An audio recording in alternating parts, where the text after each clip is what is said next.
সোনা আর রূপোর দাম বিশ্ববাজারে যেন আগুন। এমন একটা জায়গায় পৌঁছেছে যা আগে কেউ কখনো দেখেনি। তো এই যে দামের রেকর্ড ভাঙার খেলা চলছে, এর পেছনের আসল কারণটা কি? চলুন আজ এই ব্যাপারটা একটু ভেঙে চুরে দেখা যাক। প্রথমেই দেখুন সোনার দাম। বিশ্ববাজারে প্রতি আউন্স সোনার দাম গিয়ে ঠেকেছে $4,639। এর আগে সোনার দাম কখনো এই উচ্চতায় পৌঁছায়নি। মানে শুধু একটা সংখ্যা ভাবলে ভুল হবে, এটা কিন্তু একটা নতুন মাইল ফলক। আর শুধু সোনা কেন, রূপোও কিন্তু পিছিয়ে নেই। পাল্লা দিয়ে তার দামও নতুন রেকর্ড গড়েছে। প্রতি আউন্স রূপোর দাম $90 ছাড়িয়ে গেছে, যা এক কথায় অবিশ্বাস্য। মূল্যবান ধাতুর বাজারে এটা একটা বিরাট ঘটনা। ব্যাপারটা কিন্তু শুধু দাম বাড়ার মধ্যে সীমাবদ্ধ নেই।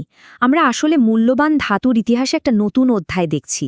সোনা এবং রূপো দুটোই তাদের সর্বকালের সর্বোচ্চ দামে পৌঁছে গেছে।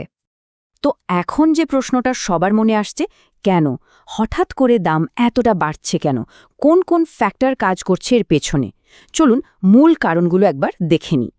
এর পেছনে আসলে একটার পর একটা কারণ কাজ করছে। যেমন ধরুন, আমেরিকায় মুদ্রাস্ফীতি যতটা হওয়ার কথা ছিল তার চেয়ে কম হয়েছে। ফলে আশা করা হচ্ছে যে সুদের হার কমানো হতে পারে। তার সাথে তো বিশ্বজুড়ে রাজনৈতিক অস্থিরতা লেগেই আছে। এইরকম পরিস্থিতিতে বিনিয়োগকারীরা সাধারণত সোনা বা রূপোর মতো নিরাপদ জায়গায় টাকা রাখতে চান। ব্যাপারটা আসলে বেশ সহজ। যখন সুদের হার কমার একটা সম্ভাবনা তৈরি হয়, তখন সোনা বা রূপোর মতো অ্যাসেট, যেগুলোতে সরাসরি কোনো সুদ পাওয়া যায় না, সেগুলো আরও বেশি আকর্ষণীয় হয়ে ওঠে। কারণ তখন অন্য বিনিয়োগের থেকে এতে বেশি লাভ করার সুযোগ থাকে।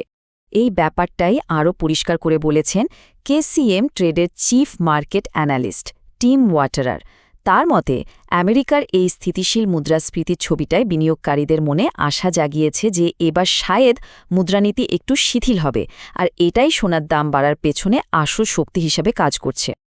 আচ্ছা, এই তো গেল বিশ্ববাজারের কথা, কিন্তু এর আঁচ আমাদের এখানকার বাজারে, মানে আমাদের চেনা গয়নার দোকানে ঠিক কতটা এসে পড়ছে? চলুন এবার সেটাই দেখা যাক। মানে সারা পৃথিবীতে যা হচ্ছে, কিন্তু তার ফলে কলকাতা বা ঢাকার দোকানে সোনা রূপো কিনতে গেলে এখন পকেটে ঠিক কতটা টান পড়ছে? তাহলে আসল ছবিটা একবার দেখে নেওয়া যাক। কলকাতায় 24 ক্যারেট সোনার দাম প্রতি 10 গ্রামে প্রায় 1,38,000 টাকায় পৌঁছে গেছে। আর বাংলাদেশে তো 22 ক্যারেট সোনার ভরি 2,32,000 টাকাও ছাড়িয়েছে। এর সরাসরি প্রভাব কিন্তু বিয়ে থেকে শুরু করে সাধারণ মানুষের সঞ্চয়ের উপর পড়ছে। রূপোর অবস্থাও একই। কলকাতায় 1 কেজি খুচরো রূপোর দাম প্রায় 2.5 লক্ষ টাকা, আর বাংলাদেশে প্রতি ভরির দাম প্রায় 6,000 ছুঁই। তো দাম তো বাড়ছে বেশ, কিন্তু যারা ভাবছেন গয়না কিনবেন বা সোনা রূপোয় বিনিয়োগ করবেন, তাদের কিন্তু কয়েকটা জিনিস মাথায় রাখতেই হবে। চলুন সেই জরুরি বিষয়গুলো জেনে নেওয়া যাক। প্রথমেই যে জিনিসটা বুঝতে হবে সেটা হলো ভরির হিসাব। দক্ষিণ এশিয়ায়, বিশেষ করে বাংলাদেশে সোনা মাপার জন্য এই ভরি এককটা ব্যবহার হয়। আর মনে রাখতে হবে, 1 ভরি মানে কিন্তু 11.664 গ্রাম। কেনার সময় এই হিসাবটা জানা খুব দরকার। এরপর আসে ক্যারেটের হিসাব। এটাও খুব জরুরি। যেমন 22 ক্যারেট সোনা মানে তাতে 91.6% খাঁটি সোনা আছে। গয়নার জন্য এটাই সবচেয়ে জনপ্রিয়। ক্যারেট যত কমবে, খাঁটি সোনার পরিমাণও তত কমতে থাকবে। যেমন 21 ক্যারেটে থাকে 87.5%, আর 18 ক্যারেটে 75%। আর সবথেকে জরুরি যে বিষয়টা, সেটা হলো ফাইনাল দামের ক্যালকুলেশন। গয়নার যে বেস প্রাইস থাকে তার সাথে কমপক্ষে 6% মজুরি বা মেকিং চার্জ যোগ হয়, আর তার উপর আবার 5% ভ্যাট বসে। তার মানে দোকানে যে দামটা লেখা থাকে, কেনার সময় কিন্তু তার চেয়ে বেশ কিছুটা বেশি টাকা দিতে হয়। সোনার এই আকাশছোঁয়া দামের ফলে কিন্তু বাজারে একটা বেশ মজার জিনিস দেখা যাচ্ছে। অনেক মধ্যবিত্ত ক্রেতাই এখন উপহার দেওয়া বা ছোটখাটো বিনিয়োগের জন্য রূপোর দিকে ঝুঁকছেন, কারণ তুলনামূলকভাবে রূপো এখনও অনেকটাই সাধ্যের মধ্যে। ঠিক আছে, বর্তমান অবস্থা তো বোঝা গেল, কিন্তু সামনে কি হতে পারে?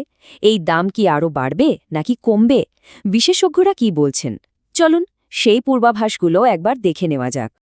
গোল্ড সিলভার সেন্ট্রালের ম্যানেজিং ডিরেক্টর ব্রায়ান ল্যান রূপো নিয়ে বেশ সাহসী একটা কথা বলেছেন। তার মতে রূপোর দামের এই দৌড় হয়তো এখানেই থামবে না, এর পরের টার্গেট হতে পারে প্রতি আউন্স $100। আর সোনার ব্যাপারে যে পূর্বাভাসটা আসছে সেটা তো আরও অবাক করার মতো। এএনজেড ব্যাংকের অ্যানালিস্টরা বলছেন 2026 সালের প্রথমার্ধের মধ্যেই প্রতি আউন্স সোনার দাম $5,000 গণ্ডি পেরিয়ে যেতে পারে। ভাবুন একবার, যদি এটা সত্যি হয় তাহলে বাজারের চেহারাটা কি দাঁড়াবে? তাহলে শেষ প্রশ্নটা এটাই, এই যে এত অনিশ্চয়তা চারিদিকে, অর্থনীতি, রাজনীতি সবই টলমল করছে, এই সময়ে সোনা আর রূপই কি তাহলে সবচেয়ে নিরাপদ আশ্রয়? প্রশ্নটা ভাবার জন্য রইল।